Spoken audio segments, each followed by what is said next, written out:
Nous risquons de voir la dette des États de la vieille Europe servir de détonateur pour provoquer une très grave explosion financière mondiale.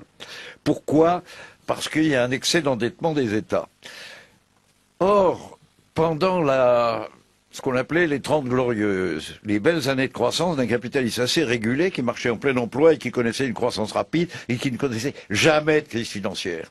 À ce moment-là, le financement des États était, États-Unis comme toute l'Europe, comme Japon, fait à travers des avances sans intérêt des banques centrales aux États.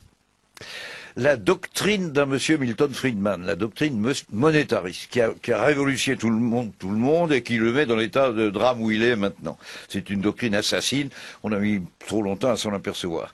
Cette doctrine a emporté un changement qu'on a décidé, et en France il se décide dans la suite d'un monsieur Jacques Rueff dans les années 60. Aux États-Unis c'est un peu plus récent, et ce changement était l'interdiction faite aux banques centrales de financer les États eux-mêmes. Obligation était faite aux États de financer leurs déficits ou même simplement leurs équipements longs, les équipements, les ponts, les routes qu'on paye en 10 ou 15 ans, de le financer en empruntant. Donc on a décidé que les États s'endetteraient. Et maintenant on trouve que c'est un peu trop. Mais auparavant on ne s'endettait point. C'est un résultat, c'est un choix du système.